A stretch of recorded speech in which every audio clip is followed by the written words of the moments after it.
ओम शांति। आज बाबा के 12 तारीख के महावाक्य हैं। बाबा ने कहा, मीठे बच्चे, धंधा आदि करते भी सदा अपनी गॉडली स्टूडेंट लाइफ और स्टडी याद रखो। स्वयं भगवान हमको पढ़ाते हैं, इस नशे में रहो। प्रश्न है, जिन बच्चों को ज्ञान अमृत हजम करना आता है उनकी निशानी क्या होगी? उत्तर है, उन्हें सदा रूहानी नशा चढ़ा रहेगा और उस नशे के आधार पर सबका कल्याण करते रहेंगे। कल्याण करने के सिवाय दूसरी कोई बात करना भी उन्हें अच्छा नहीं लगेगा। कांटों को फूल बनाने की ही सेवा में बिजी रहेंगे। ओम शांति। अब तुम बच्चे यहाँ बैठे हो और यह भी जानते हो कि अभी हम पाठधारी हैं। 84 जन्मों का चक्र पूरा किया है। यह तुम बच्चों की स्मृति में आना चाहिए। जानते हो कि बाबा आया हुआ है हमको फिर से राज्य प्राप्त कराने व तमो प्रधान से सतो प्रधान बनाने। यह बातें सिवाय बाप के और कोई नहीं समझाएंगे। तुम जब यहाँ बैठते हो तो तुम जैसे स्कूल में बैठे हो, बाहर हो तो स्कूल में नहीं हो। जानते हो, ये ऊंचते ऊंच रूहानी स्कूल है। रूहानी बाप बैठ पढ़ाते हैं। पढ़ाई तो बच्चों को याद आनी चाहिए ना। यह भी बच्चा ठहरा। इनको अथवा सभी को सिखलाने वाला वह बाप है। सब मनुष्य मात्र की आत्माओं का बाप वह है। वह आकर शरीर का लोन लेकर तुमको समझा रहे हैं, रोज समझाते हैं। यहाँ जब बैठते हो तो बुद्धि में स्मृति रहनी चाहिए कि हमने 84 जन्म लिए। हम विश्व के मालिक थे, देवी देवता थे। फिर पुनर्जन्म लेते लेते आकर पट पड़े हैं। भारत कितना सॉल्वेंट था, सारी स्मृति आई है। भारत की ही कहानी है, साथ साथ अपनी भी। अपने को फिर भूल न जाओ। हम स्वर्ग में राज्य करते थे, फिर हमको 84 जन्म लेने पड़े। ये सारा दिन स्मृति में लाना पड़े। धंधा आदि करते स्टडी तो याद आनी चाहिए ना। कैसे हम विश्व के मालिक थे, फिर हम नीचे उतरते आए। बहुत सहज है, परंतु यह याद भी कोई को रहती नहीं है। आत्मा पवित्र न होने के कारण याद खिसक जाती है। हमको भगवान पढ़ाते हैं, यह याद खिसक जाती है। हम बाबा के स्टूडेंट हैं। बाबा कहते रहते हैं, याद की यात्रा पर रहो। बाबा हमको पढ़ाकर ये बना रहे हैं, सारा दिन ये स्मृति आती रहे। बाप ही स्मृति दिलाते हैं। यही भारत था ना। हम सो देवी देवता थे, सो अब असुर बने हैं। पहले तुम्हारी भी बुद्धि आसुरी थी, अब बाप ने ईश्वरीय बुद्धि दी है। परंतु फिर भी कोई कोई की बुद्धि में बैठता नहीं है, भूल जाते हैं। बाप कितना नशा चढ़ाते हैं। तुम फिर से देवता बनते हो तो वह नशा रहना चाहिए ना। हम अपना राज्य ले रहे हैं, हम अपना राज्य करेंगे। कोई को तो बिल्कुल नशा चढ़ता नहीं है। ज्ञान अमृत हजम ही नहीं होता है। जिन्हें नशा चढ़ा हुआ होगा उन्हें किसका कल्याण करने के सिवाय दूसरी कोई बात करना भी अच्छा नहीं लगेगा। फूल बनाने की सर्विस में ही लगे रहेंगे। हम पहले फूल थे, फिर माया ने कांटा बना दिया, अब फिर फूल बनते हैं। ऐसी ऐसी बातें करने से, ऐसी ऐसी बातें अपने से करनी चाहिए। इस नशे में रह तुम किसको भी समझाएंगे तो झट कोई को तीर लगेगा। भारत गार्डन ऑफ अल्लाह था, अब पतित बन गया है। हम ही सारे विश्व के मालिक थे। कितनी बड़ी बात है। अभी फिर हम क्या बन गए हैं, कितना गिर गए। हमारे गिरने और चढ़ने का यह नाटक है। ये कहानी बाप बैठ सुनाते हैं। वह है झूठी, यह है सच्ची। वह सत्यनारायण की कथा सुनाते हैं। समझते थोड़े ही हैं कि हम कैसे चढ़े फिर कैसे गिरे हैं। यह बाप ने सच्ची सत्यनारायण की कथा सुनाई है। राजाई कैसे गंवाई ये सारी है अपने ऊपर। आत्मा को अभी मालूम पड़ा है हम कैसे अब बाप से राजाई ले रहे हैं।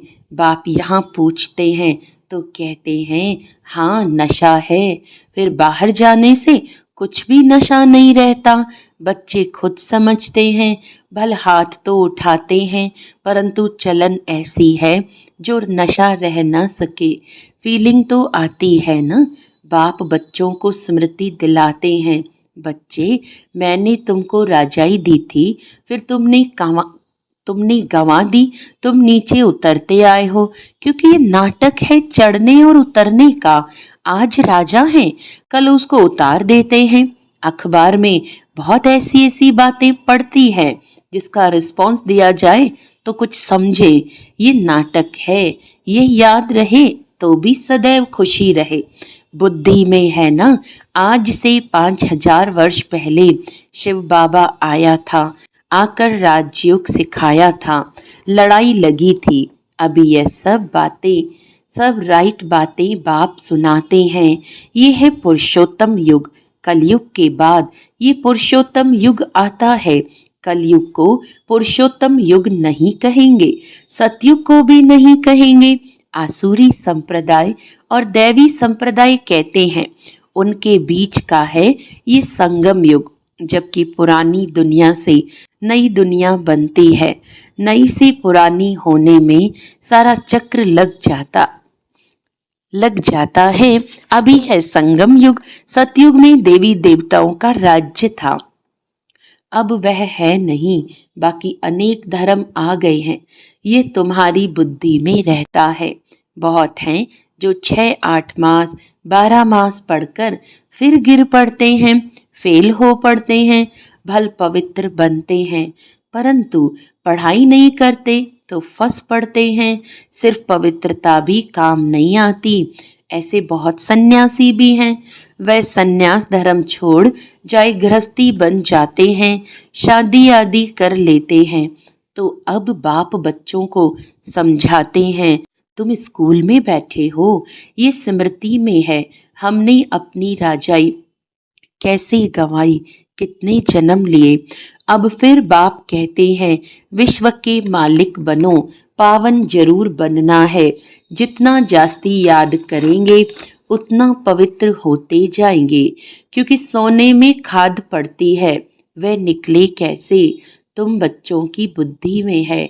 हम आत्मा सतो प्रधान थी, 24 कैरेट थी, फिर गिरते गिरते ऐसी हालत हो गई है।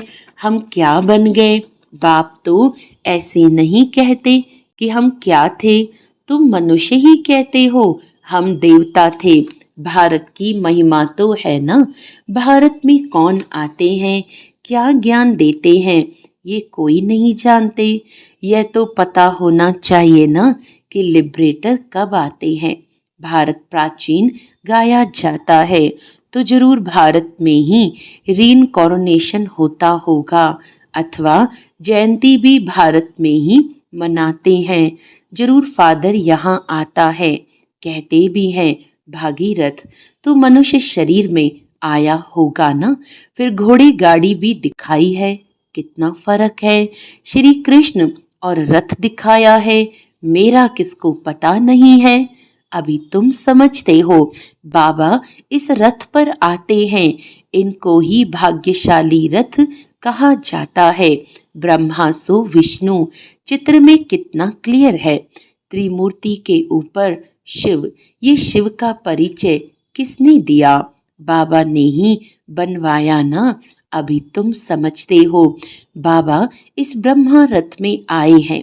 ब्रह्मा सो विष्णु, विष्णु सो ब्रह्मा, यह भी बच्चों को समझाया है।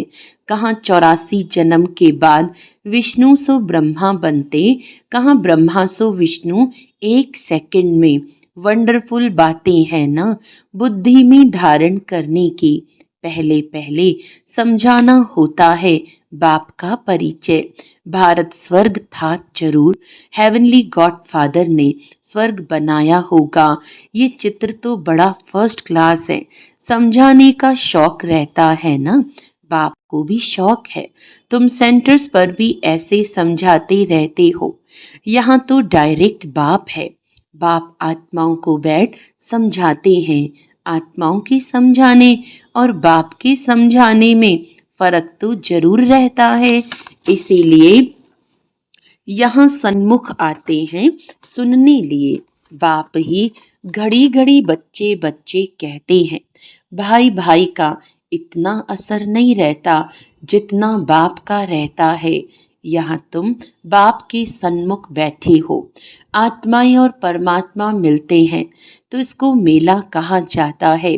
बाप सम्मुख बैठ समझाते हैं तो बहुत नशा चढ़ता है। समझते हैं बेहद का बाप कहते हैं हम उनका नहीं मानेंगे। बाप कहते हैं हमने तुमको स्वर्ग में भेजा था, फिर तुम 84 जन्म लेते लेते पतित बने हो, फिर तुम पावन नहीं बनेंगे। आत्माओं को कहते हैं। कोई समझते हैं बाबा सच कहते हैं, कोई तो झट कहते बाबा हम पवित्र क्यों नहीं बनेंगे। बाप कहते हैं मुझे याद करो तो तुम्हारे पाप कट जाएंगे, तुम सच्चा सोना बन जाएंगे। मैं सभी का पतित पावन बाप हूँ। तो बाप की समझानी और आत्माओं की यानी बच्चों की समझानी में कितना फर्क है। समझो कोई नए आ जाते हैं, उनमें भी जो यहाँ का फूल होगा तो उनको टच होगा, ये कहते ठीक है। जो यहाँ का नहीं होगा तो समझेगा नहीं। तो तुम भी समझाओ हम आत्माओं को। बाप कहते हैं तुम पावन बनो। मनुष्य पावन बनने के लिए गंगा स्नान करते हैं, गुरु करते हैं, परंतु पतित पावन तो बाप ही है। बाप आत्माओं को कहते हैं कि तुम कितने पतित बन गए हो। इसीलिए आत्मा याद करती है कि आकर पावन बनाओ। बाप कहते हैं मैं कल्प कल्प आता हूँ। तुम बच्चों को कहता हूँ ये अंतिम जन्म पवित्र बनो। ये रावण राज्य खत्म होना है। मुख्य बात है ही पावन बनने की। स्वर्ग में विष होता नहीं। जब कोई आते हैं तो उनको ये समझाओ कि बाप कहते हैं अपने को आत्मा समझ मुझ बाप को याद करो तो पावन बन जाएंगे। खाद निकल जाएगी। मन मना भव अक्षर याद है ना। बाप निराकार है, हम आत्मा भी निराकार है। जैसे हम शरीर द्वारा सुनते हैं, बाप भी इस शरीर में आकर समझाते हैं। नहीं तो कैसे कहें कि माँ में कम याद करो, देह के सभी संबंध छोड़ो। जरूर यहाँ आते हैं, ब्रह्मा में प्रवेश करते हैं। प्रजापिता अब प्रैक्टिकल में है। इन द्वारा हमको बाप ऐसे कहते हैं। हम बेहद के बाप की ही मानते हैं। वह कहते पावन बनो, पतितपना छोड़ो, पुरानी देह के अभिमान को छोड़ो, मुझे याद करो तो अंत मति सो गति हो जाएगी। तुम लक्ष्मी नारायण बन जाएंगे। बाप से बेमुख करने वाला मुख्य अवगुण है एक दूसरे का परचिंतन करना, इविल बातें सुनना और सुनाना। बाप का डायरेक्शन है मुझ तुम्हें इविल बातें सुननी नहीं है। इनकी बात उनको, उनकी बात इनको सुनाना, ये धूतीपना तुम बच्चों में नहीं होना चाहिए। इस समय दुनिया में सभी विपरीत बुद्धि है ना। सिवाय राम के दूसरी कोई बात सुनाना उसको धूतीपना कहा जाता है। अब बाप कहते हैं ये धूतीपना छोड़ो। तुम सभी आत्माओं को बताओ कि हे सीताएं, तुम एक राम से योग लगाओ। तुम हो मैसेंजर, ये मैसेज दो कि बाप ने कहा है मुझे याद करो। बस इस बात के सिवाय बाकी सब है धूतीपना। बाप सब बच्चों को कहते हैं धूतीपना छोड़ दो, सभी सीताओं का एक राम से योग जुड़वाओ, तुम्हारा धंधा ही यह है। बस यह पैगाम देते रहो। बाप आया हुआ है, कहते हैं तुमको गोल्डन एज में जाना है, अब इस आयरन एज को छोड़ना है। तुमको वनवास मिला हुआ है, जंगल में बैठे हो ना। वन जंगल को कहा जाता है। कन्या की जब शादी होती है तो वन में बैठती है, फिर महल में जाती है। तुम भी जंगल में बैठे हो, अब ससुर घर जाना है, इस पुरानी देह को छोड़ना है। एक बाप को याद करो, जिनकी विनाशकाली विपरीत बुद्धि है वह तो महल में जाएंगे, जिनकी विनाशकाले प्रीत बुद्धि है वह तो महल में जाएंगे, बाकी विपरीत का है वनवास, जंगल में वास है। बाप तुम बच्चों को भिन्न भिन्न रीति से समझाते हैं। जिस बाप से इतनी बेहद की बादशाही ली है उनको भूल गए हो तो वनवास में चले गए हो। वनवास और गार्डनवास, बाप का नाम ही है बागवान। परंतु जब कोई की बुद्धि में आए भारत में ही हमारा राज्य था, अभी नहीं है, अभी तो वनवास है, फिर गार्डन में चलते हैं। तुम यहाँ बैठे हो तो भी बुद्धि में है, हम बेहद के बाप से अपना राज्य ले रहे हैं। बाप कहते हैं मेरे साथ प्रीत रखो, फिर भी भूल जाते हैं। बाप उल्हैना देते हैं, तुम मुझ बाप को कहाँ तक भूलते रहेंगे, फिर गोल्डन एज में कैसे जाएंगे। अपने से पूछो, हम कितना समय बाबा को याद करते हैं। हम जैसे कि याद की अग्नि में पड़े हैं, जिससे विकर्म विनाश होते हैं। एक बाप से प्रीत बुद्धि होना है, सबसे फर्स्ट क्लास माशूक है जो तुमको भी फर्स्ट क्लास बनाते हैं। कहाँ थर्ड क्लास में बकरियों मिसल ट्रेवल करना, कहाँ एयर कंडीशन में, कितना फर्क है।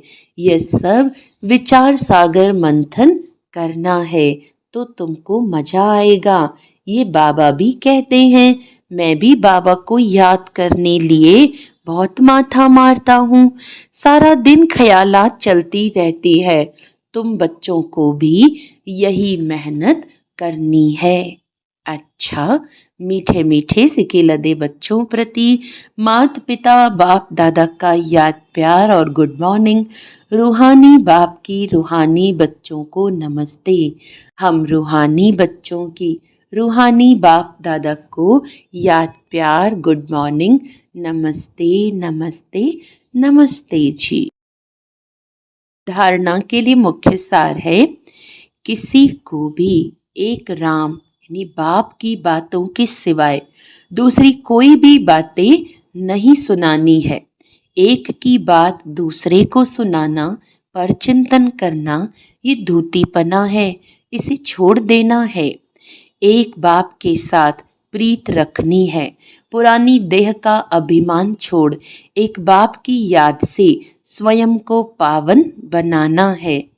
वरदान है, समाने की शक्ति द्वारा रॉन्ग को भी राइट बनाने वाले विश्व परिवर्तक भव। दूसरे की गलती को देखकर स्वयं गलती नहीं करो।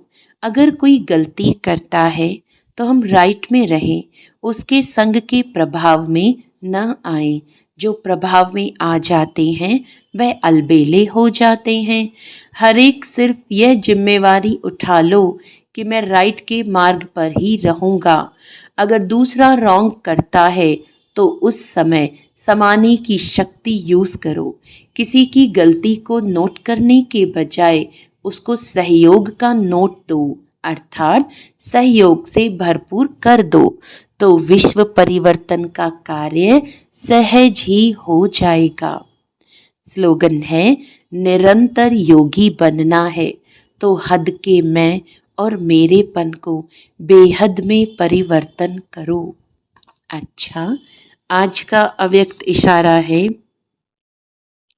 वर्तमान समय के प्रमाण फरिश्तेपन की संपन्न स्टेज के व बाप समान स्टेज के समीप आ रहे हो, उसी प्रमाण पवित्रता की परिभाषा भी अति सूक्ष्म होती जाती है।